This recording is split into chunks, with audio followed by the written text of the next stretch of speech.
নমস্কার, আপনাদের সঙ্গে রয়েছে আমি পায়েল। আর নজর রাখতেই হচ্ছে যে করোনা আক্রান্ত অশোক ভট্টাচার্যের অবস্থার অবনতি, এই নিয়ে কথা বলবো। আমাদের সঙ্গে রয়েছেন আমাদের প্রতিনিধি পার্থ প্রতিম সরকার। অপরদিকে মালদায় সিএমওএইচ তিনি কোভিড-19 আক্রান্ত হয়েছেন, কি জানা যাচ্ছে সে নিয়েও কথা বলবো। আমাদের সঙ্গে রয়েছেন প্রতিনিধি সেবক দেব শর্মা। তবে শুরুতেই পার্থর কাছে যাবো। পার্থ, যেমনটা জানা যাচ্ছে যে অবস্থার অবনতি অশোক ভট্টাচার্যের, সেক্ষেত্রে চিকিৎসক তারা ঠিক কি বলছেন এই মুহূর্তে দাঁড়িয়ে?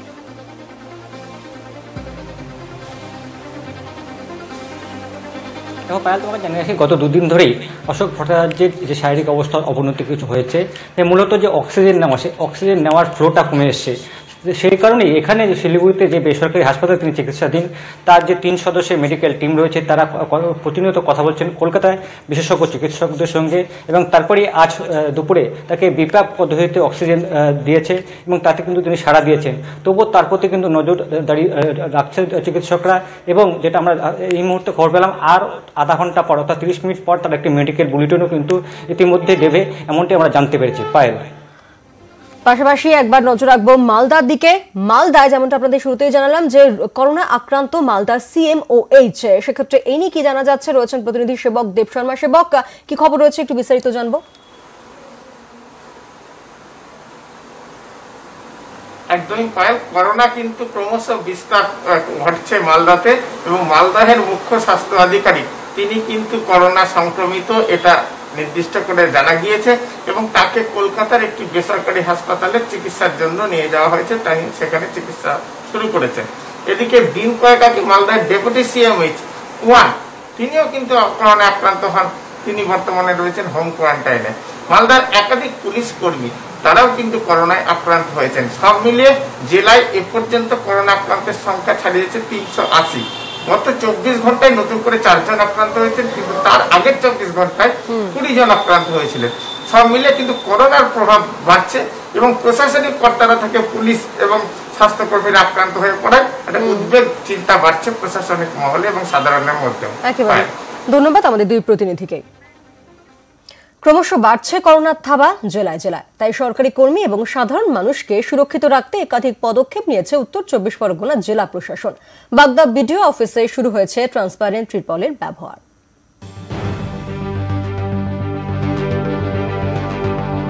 করোনা থেকে বাঁচতে বাগদার বিডিও সহ নানা কর্তাদের টেবিলের সামনে টাঙানো হয়েছে ট্রান্সপারেন্ট ত্রিপল। আবেদনপত্র জমা নেওয়া হচ্ছে হিট বক্সে।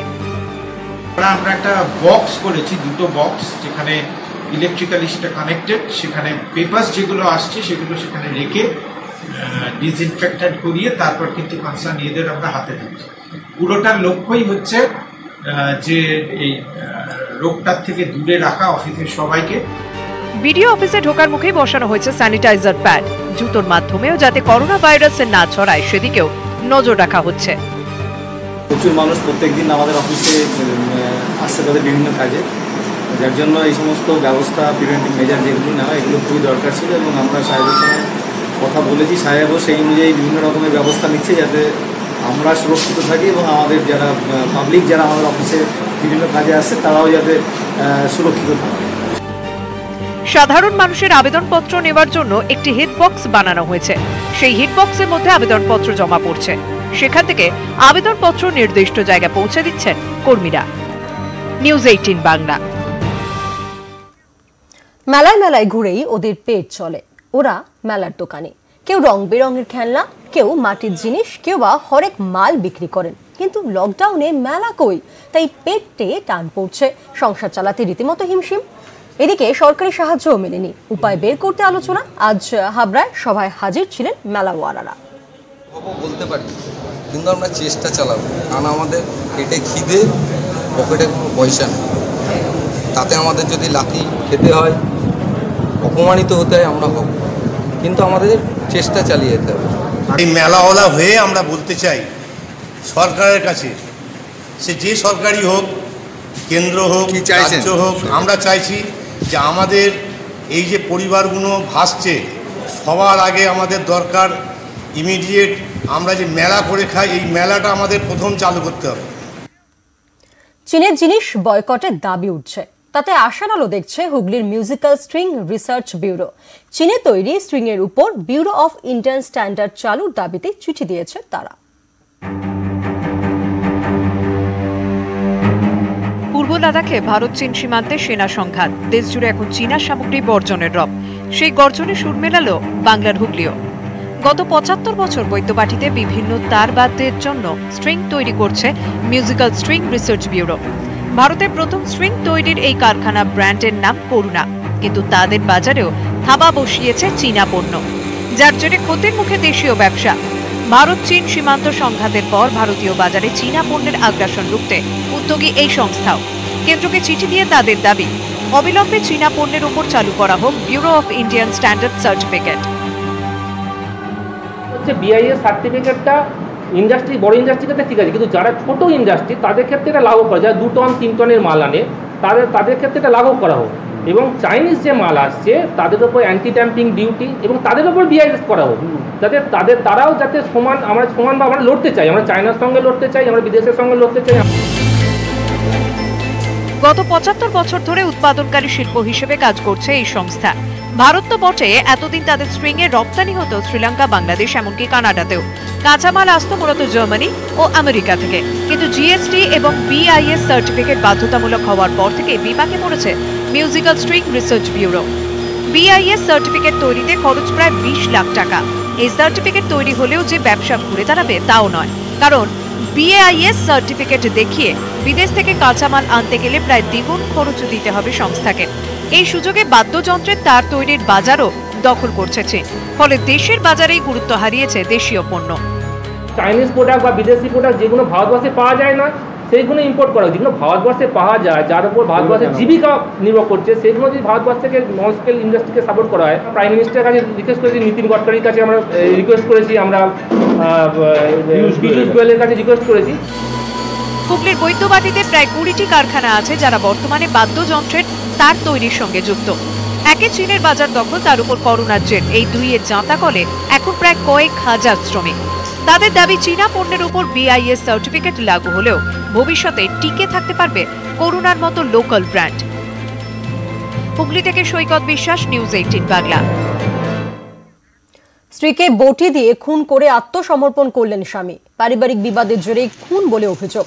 মাটিগাড়ার মেডিকেল মোড়ের ঘটনা। স্ত্রী রূপা সরকার মণ্ডলকে ধারালো বটি দিয়ে খুন করেন কল্যাণ সরকার। খুনের কথা স্বীকার করেন অভিযুক্ত। কল্যাণ সরকারের বিরুদ্ধে খুনের মামলা রুজু করা হয়েছে। হ্যাঁ, শব্দ পাইলাম আমি, শব্দ পেয়ে সাথে সাথে চিৎকারি করে গেলাম, সর্বনাশ। কি দেখলেন? আর কাটাকাটি শেষ, দাও দিয়া কি বলবো আর বলো। কে কুপটা দিল? ছেলে, আমার ছেলে কুপ দিছে। আমি আমার কি দরকার বলো। নদীতে স্নান করতে গিয়ে তলিয়ে যায় 3 শিশু। রবিবার দুপুরে সবংয়ের কপালেশ্বরী নদীতে স্নান করতে নামে 3 শিশু। কিছুক্ষণের মধ্যেই তলিয়ে যায় 3 জন।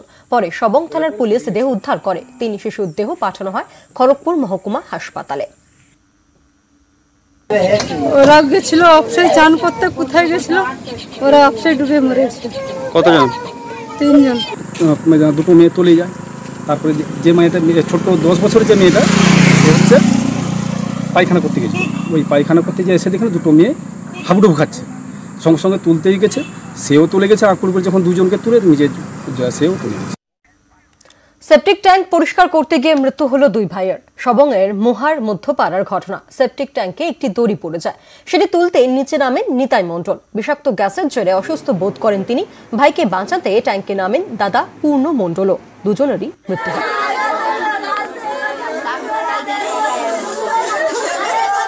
পাইপের কিছু অংশ থেকে যায়, সেটাই আজকে ওরা তুলতে গেলো। ঢাকনাটা তুলে ঢুকেছিল। প্রথমে মেজো ভাই ঢুকেছিল, ও ঢুকে যাওয়ার পরে কিছুক্ষণ বেরোনি বলে হাত পা নাড়ানাড়ি করছে। তারপর ছোট ভাই ওকে তুলতে গিয়েই সেখানেই পড়ে যায়। পড়ে গিয়ে দুজনেই মোটামুটি এখন মারা গেছে। আমরা সবং হসপিটাল নিয়ে এসেছি। ঘূর্ণিঝড় আমফানের তাণ্ডবের পর কেটে গিয়েছে 1 মাস। সুন্দরবনের একাধিক ফেরিঘাটের এখনো বেহাল দশা। ঝুঁকি নিয়েই নদী পারাপার করছেন স্থানীয় মানুষ।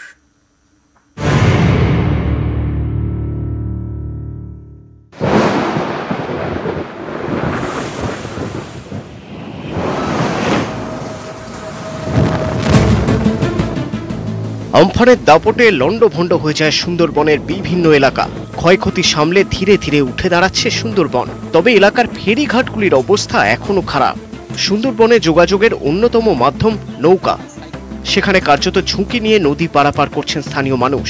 কৈখালী ফেরিঘাটে নৌকায় উঠতে গিয়ে পা পিছলে ছোটখাটো দুর্ঘটনাও ঘটছে। সমস্যায় পড়তে হচ্ছে মাঝিদের। ঘাটগুলো একদম ঘাটে থেকে লোক ধরা যাচ্ছে না, সব জায়গায় যা বলো গিয়ে হয়ে গেছে, লোক তার আঘাত হচ্ছে প্রচুর। আমাদের তো হচ্ছে কি এপার থেকে ওপারে খেয়ে যেতে হয়, ওপারের ঘাটটাও ওরকম এর থেকে আরো বেশি খারাপ হয়ে গেছে, তাহলে ওখানটায় আরো পা দেওয়া যাচ্ছে না, মানে এই যে নৌকোটাকে ওইখানটা দাঁড়াবে সেরকম পজিশন নেই। প্রতিদিনই জলের তোড়ে আরো ক্ষতি হচ্ছে খেয়াঘাটগুলি। মেরামতির কাজ শুরু না হলে এরপর পর্যটকদের যাতায়াতে অসুবিধা হবে। স্থানীয়রা মনে করছেন খেয়াঘাটগুলি আগের অবস্থায় ফিরে না এলে ছন্দে ফিরবে না সুন্দরবন। নিউজ 18 বাংলা।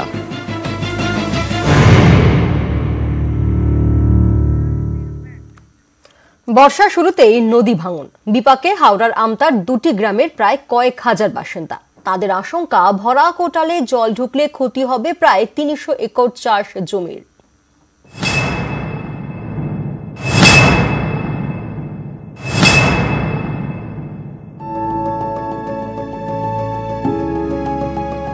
গত ২০ মের আমফানের জেরে ক্ষতিগ্রস্ত হয়েছিল হাওড়ার আমতার ২ নম্বর ব্লকের চিতনান ও ঘোড়াবেড়িয়া।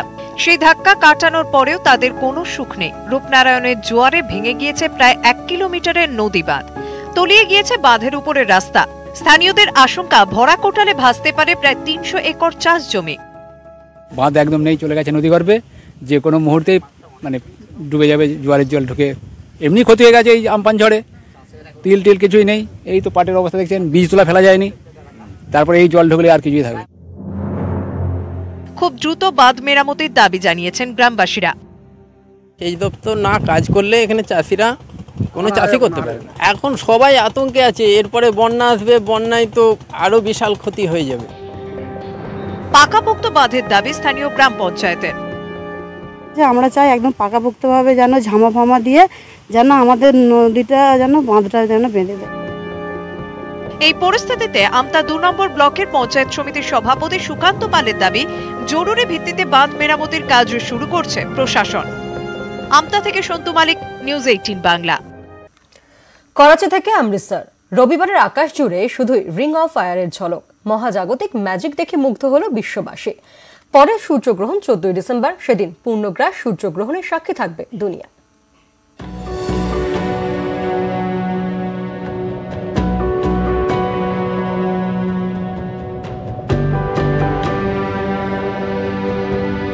চোখের সামনে একটু একটু করে চাঁদ ঢাকলো সূর্যকে।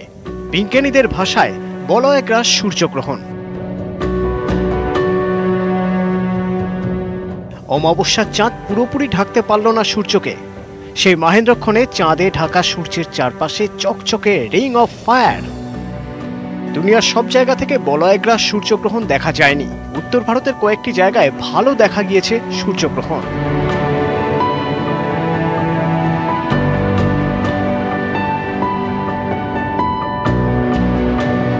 রবিবার সকাল 9:15:58 থেকে ধীরে ধীরে গ্রহণ শুরু হয়। চাঁদ আস্তে আস্তে ঢেকে দেয় সূর্যকে। মুহূর্তে মুহূর্তে বদলে গেল সূর্যের চেহারা, রং। অবাক চোখে সৌরজগতের খেলা দেখল 8 থেকে 80। নানা জায়গায়, নানা সময়ে, নানা রং, নানা আকৃতি।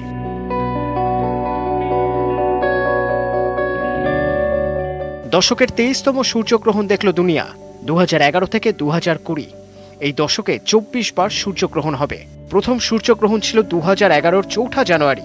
শেষ সূর্যগ্রহণ হবে এবছরের 14 ডিসেম্বর, সেদিন পূর্ণগ্রাস সূর্যগ্রহণ।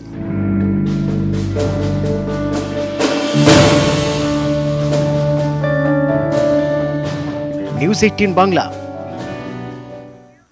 বিশ্বজুড়ে পালিত হলো 6ষ্ঠ আন্তর্জাতিক যোগ দিবস। করোনা আবহে এবারের থিম বাড়িতে পরিবারের সঙ্গে যোগাভ্যাস, কিন্তু তাতেও যোগ অভ্যাসে বিন্দুমাত্র ভাটা পড়ল না। যোগ দিবসে শামিল কাশ্মীর থেকে কন্যাকুমারী।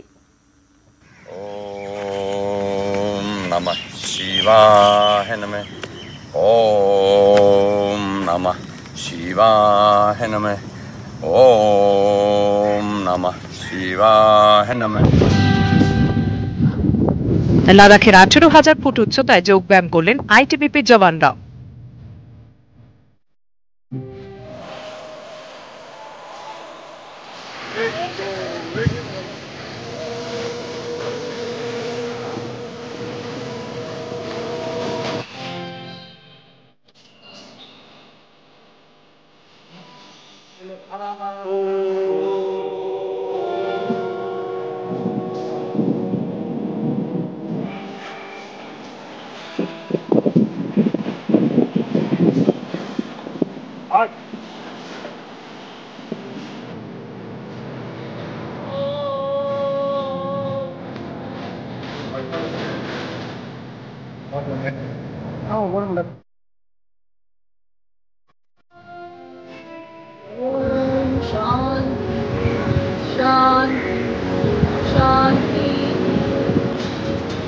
যোগ দিবসে অংশগ্রহণ করলেন সেলিব্রিটিরাও।